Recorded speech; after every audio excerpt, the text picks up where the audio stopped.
The smell hit her first. Sour kvass and damp newsprint. The signature perfume of Moscow's forgotten courtyards. Then the cold. It seeped through the thin soles of her flats, a damp, biting chill that had nothing to do with the late autumn air. Lena knelt, her red work dress bunching uncomfortably at her knees, the starched white of her apron a beacon in the gloom. Beneath her hands, the woman's chest was still. Too still. 1, 2, 3, 4. She pushed, counting under her breath. Her mind was strangely calm. Blank. The rhythms of her CPR certification, a relic from a nursing school dream she'd deferred, took over. The woman on the ground was old, her face a delicate map of wrinkles, her silver hair pinned in an elegant coil that had come partly undone. She wore a fur-lined coat, the fabric impossibly fine, and now soiled by the grime of the courtyard. This was not a woman who belonged here. Lena had been cutting through the courtyard behind the Arbat Street restaurant where she worked. A shortcut she took every night to the metro station. A 10-hour shift of smiling, pouring, and clearing plates had left her bones weary. All she'd wanted was the quiet solitude of her tiny apartment. Instead, she'd found this. A discarded purse lay a few feet away, its clasp open. Lena paused her compressions for a moment, her fingers searching for a pulse at the woman's neck. Faint, thready. But there, she scrambled for the purse, her hands shaking now that the immediate crisis had a flicker of hope. Inside, past a leather wallet thick with rubles and a mother-of-pearl compact, was a simple, stiff card. It held a single name and a number, Mikhail Volkov. Beneath it, an instruction printed in severe block letters, call, do not move her. Her own phone felt heavy and foreign in her hand. She dialed, her thumb hovering over the last digit. This was a hospital matter. An ambulance. But the card was so specific, so absolute in its command. She pressed the button. It rang only once. Duh. The voice was not a question. It was a statement of fact, low and cold as polished steel. There was no background noise, just a profound, unnerving silence. Hello? I found a woman. She's unconscious. In a courtyard near the Metropole Hotel on Arbat Street. Lena's voice was thin. Elena had this card in her purse. Your name is on it. Silence. For a full 5 seconds. The line was so dead she thought he'd hung up. Then the voice again. Closer this time. Harder. Describe her. Older. Russian. She's wearing a gray coat. Silver hair. Another pause. This one charged with something she couldn't name. It felt like the air before a lightning strike. Are you with her now? Yes. I think she needs an ambulance. Her pulse is very weak. No ambulance, the voice commanded, sharp and final. Do not let anyone near her. Do not touch anything else. I am 7 minutes away. Stay on the line. He didn't hang up, but he wasn't talking. Lena could hear nothing, not even the sound of his breathing. The open line was a tether. A chain. She knelt again beside the woman, placing her phone on the grimy pavement. The man's silent presence was a weight in the air. She checked the woman's pulse again. Still there, a stubborn little flutter. She's still breathing. Lena whispered into the phone, needing to say something, anything. The voice was instant, as if he'd been waiting for just that sound. Stay with her. 6 minutes later, the courtyard filled not with the scream of a siren, but with the deep, predatory growl of engines.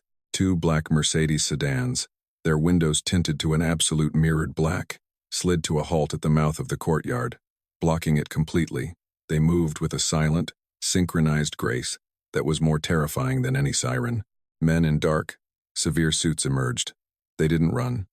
They moved with a chilling economy, securing the perimeter, their eyes scanning the rooftops, the doorways, the shadows. They were soldiers. Then the back door of the lead car opened. The man who stepped out owned the silence. He was tall, his frame lean but broad in the shoulders, encased in a charcoal suit so perfectly tailored it seemed molded to his body. His hair was black, cut sharp and short.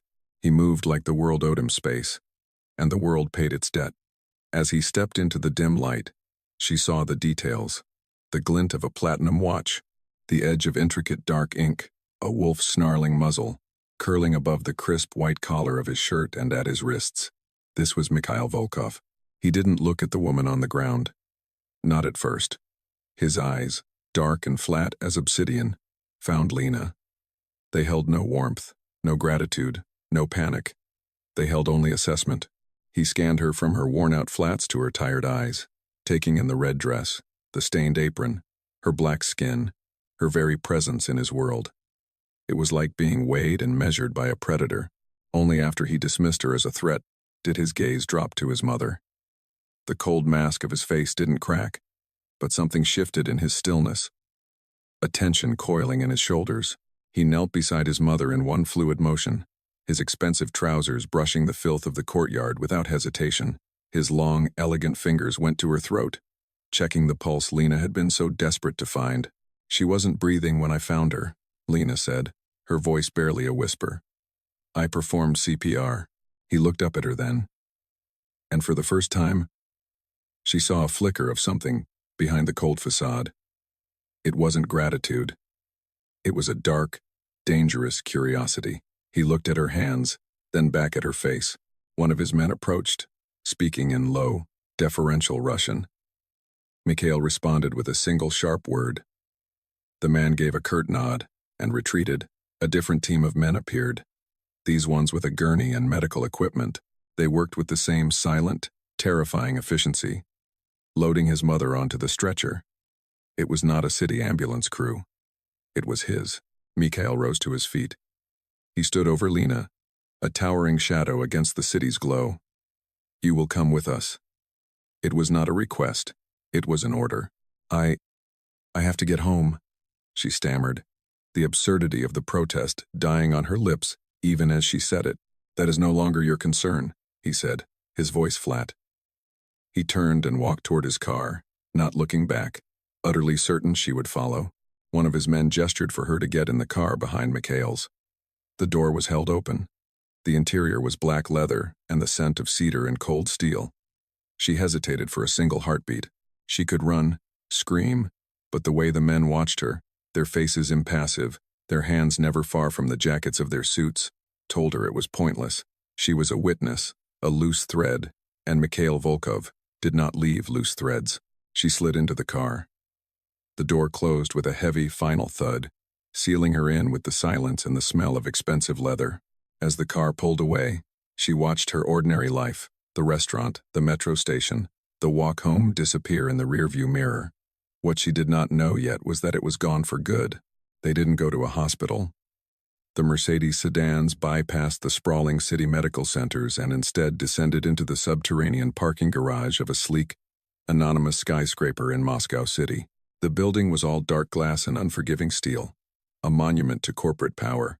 The elevator opened not into a lobby, but into a private, sterile white corridor that smelled of antiseptic.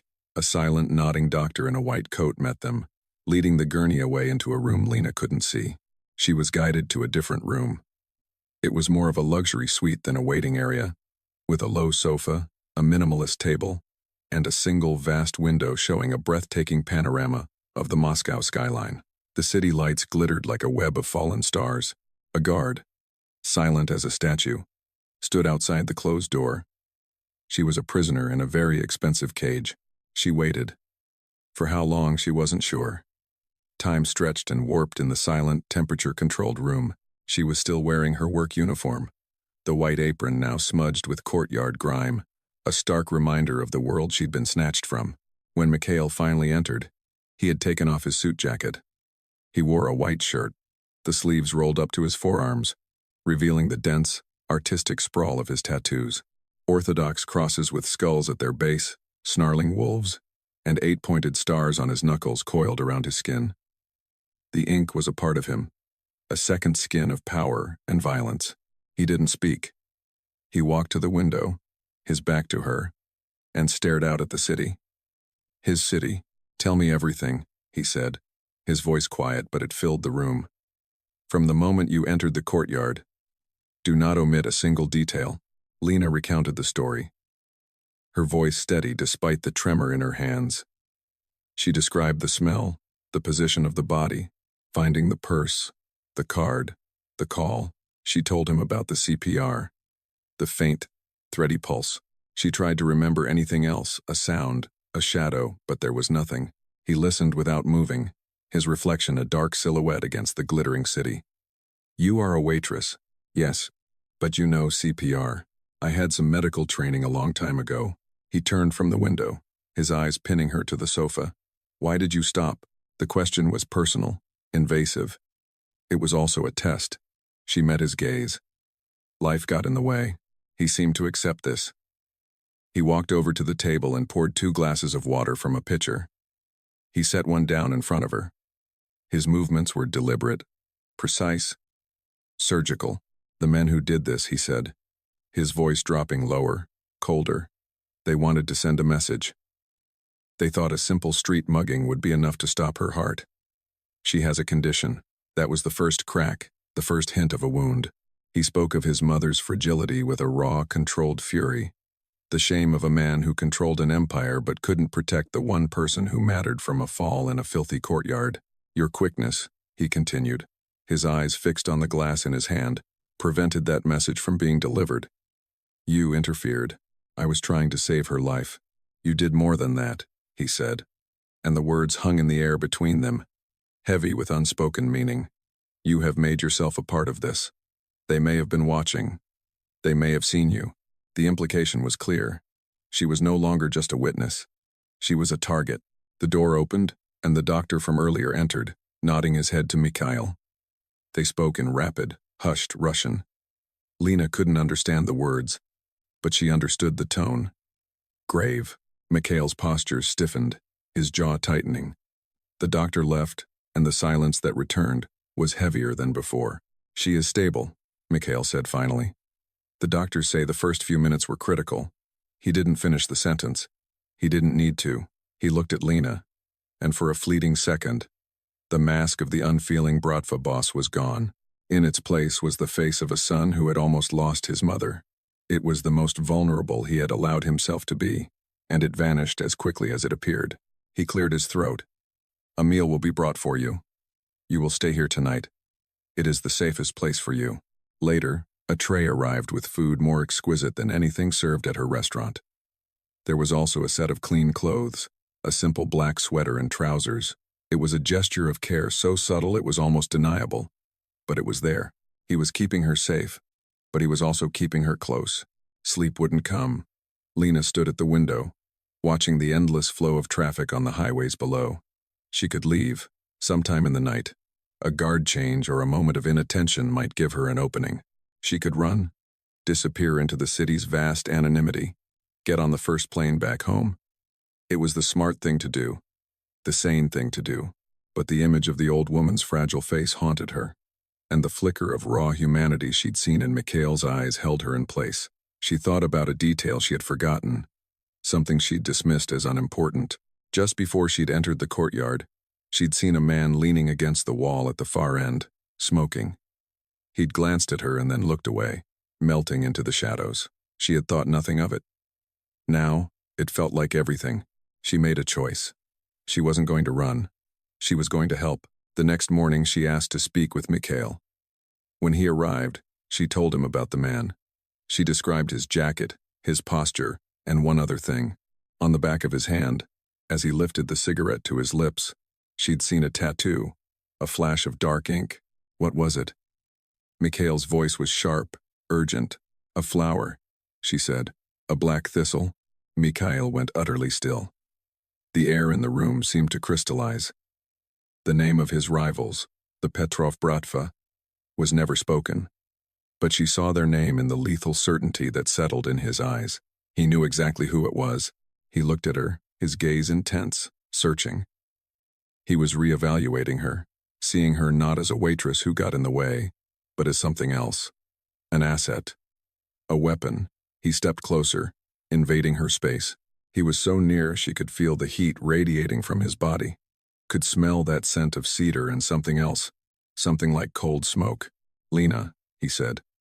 He said her name differently than anyone else had. It wasn't soft. It was possessive. He said it like a word he was learning to own. Tell me about the flower again. The man with the thistle tattoo was found within 12 hours. Lena was taken from her skyscraper prison to a place that had no windows. It was a vast, cold warehouse on the industrial outskirts of Moscow, near the river. The air smelled of salt and rust and fear. Mikhail was waiting for her. He led her to a steel door and opened it. Inside, a man was tied to a chair. His face was swollen and bruised, but she recognized him instantly. It was the man from the courtyard. He looked at her with wide, terrified eyes. Mikhail stood beside her, a silent, imposing presence. He did not ask her if this was the man. He knew. He wanted something else from her. "Confirm it," Mikhail said, his voice a low command. Lena's blood ran cold. This was a line, a dark, jagged line she had never imagined crossing. The man in the chair was a criminal, an attacker who had left an old woman to die. But to point a finger at him in this room, in front of this mafia boss, was to be the final word in a sentence of death. Her confirmation would be the pulling of a trigger. She looked from the terrified man to Mikhail's unreadable face. His eyes were on her, waiting. He was testing her, seeing how far she would step into his world. She could refuse. She could say she wasn't sure.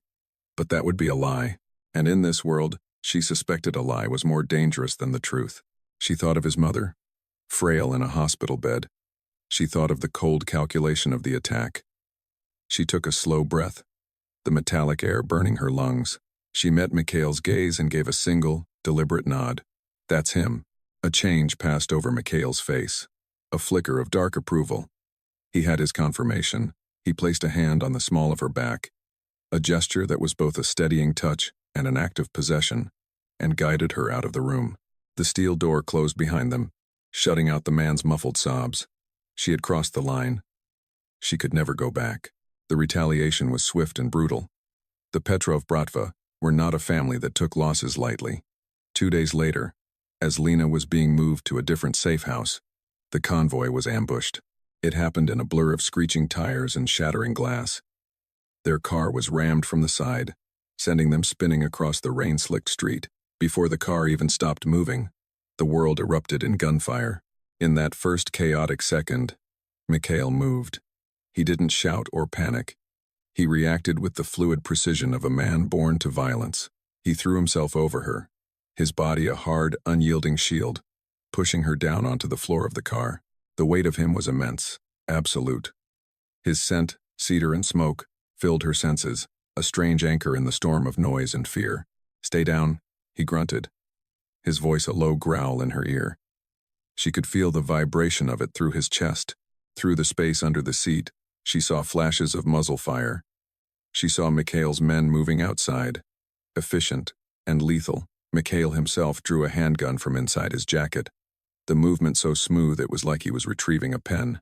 He fired twice through the shattered back window, the sound deafening inside the car.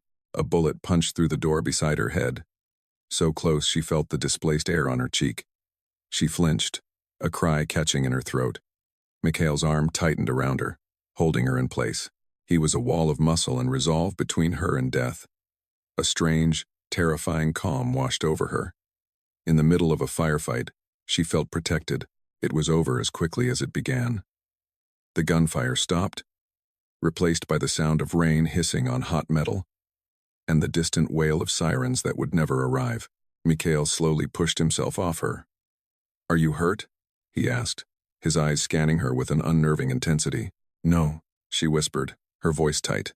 "Are you?" He didn't answer. He was already opening the door, stepping out into the carnage. Lena followed, her legs unsteady. The street was littered with glass and shell casings. The rival car was a wreck, its doors peppered with bullet holes. That's when she saw it. A dark stain spreading across the sleeve of his white shirt, just below the shoulder. Blood. "You're hit," she said, her voice sharp with an alarm that surprised her. He glanced down at his arm as if it were a minor inconvenience. "It's a graze. A graze needs to be cleaned," she insisted, the remnants of her medical training surging forward. Back at the new safe house, a minimalist penthouse with bulletproof glass, she made him sit. She sent one of his bewildered men for a first aid kit. When it arrived, she knelt before him, pushing up the blood-soaked sleeve of his expensive shirt.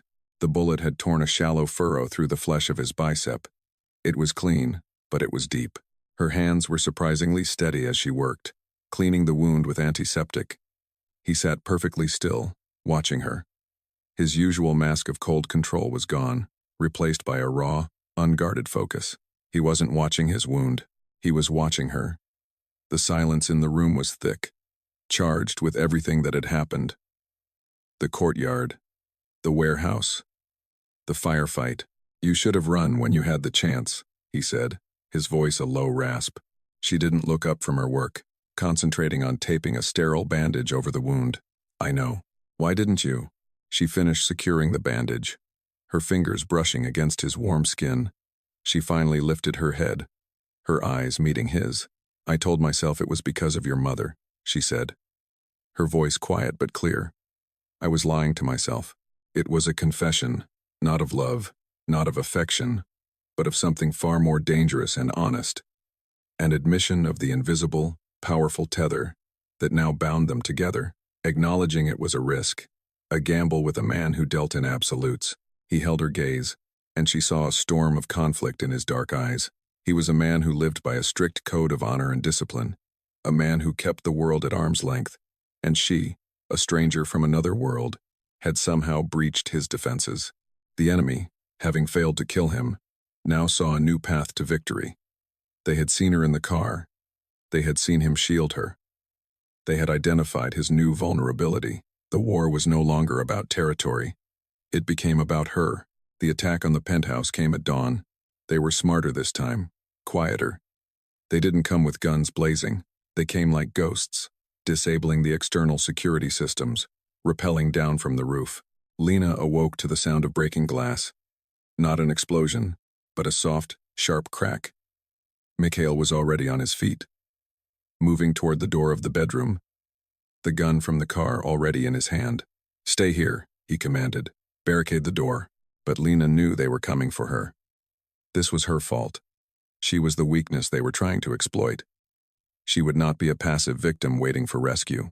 While Mikhail engaged the first wave of intruders in the living room, their suppressed gunshots like violent coughs. She looked around the room. Her eyes landed on the heavy glass water pitcher on the nightstand and the fire alarm pull station by the door. She grabbed the pitcher. She didn't barricade the door. She stood beside it, her heart hammering against her ribs, her knuckles white around the heavy glass. She heard a struggle outside, a grunt of pain.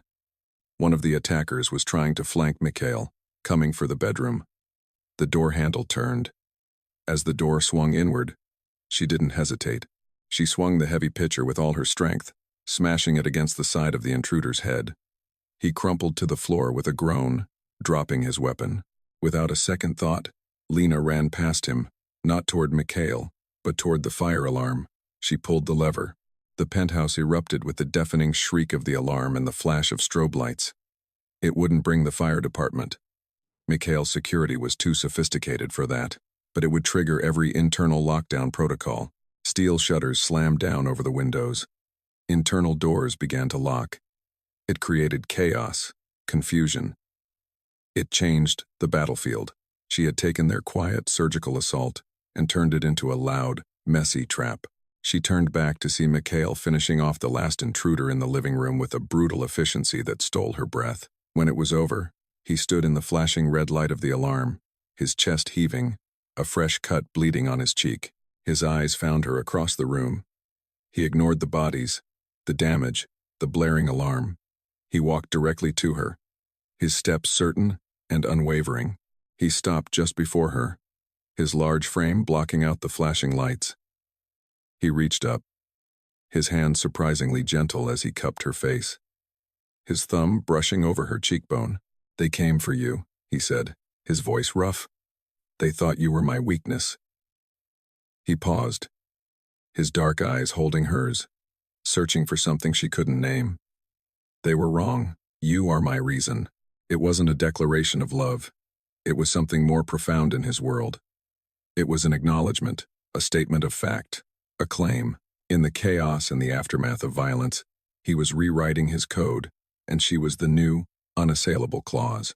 The war with the Petrov Bratva was far from over, but the battle for the penthouse was won. The cost, however, was absolute. Lena looked around the ruined luxury apartment. at the bodies being silently and efficiently removed by Mikhail's men. Her old life, the life of a tired waitress worried about rent and metro schedules, was a ghost. It had been erased. She could never go back. She had traded her simple anonymity for this gilded cage of violence and devotion. That was the price she had paid. Later, after the silence had been restored and the blood cleaned from the marble floors, she stood by the now unshuttered window. The sun was rising, painting the Moscow sky in shades of bruised purple and soft rose. Mikhail came to stand beside her. He was dressed in a fresh shirt, the ink on his arms a dark, beautiful promise of the danger that was now her reality. He followed her gaze to the sprawling city below, a kingdom of glass and steel that answered to him. He had fought for it, bled for it, and now he had almost lost it because of her. He turned to her, the morning light catching the sharp planes of his face. He didn't speak of the future. He didn't make promises. He didn't have to. He simply held out his hand. She looked at it, the long, calloused fingers, the intricate dark wolf coiling around his wrist. This hand had held a gun that ended lives. It had shielded her from bullets. It had gently touched her face. It was a hand that offered both damnation and salvation. She thought of the cold courtyard, the taste of fear, the life she had lost. Then she thought of the surprising, undeniable warmth of his body covering hers, the raw honesty in his eyes when he called her his reason. It was a dangerous, uncertain world he offered, but it was the only one where she felt truly, terrifyingly alive. Slowly, deliberately, she lifted her own hand and placed it in his. His fingers closed around hers, a firm, possessive grip, a choice made, a life claimed. Below them, the city awoke, indifferent to the wars fought in the shadows. A glittering empire that was now, somehow, hers to survive.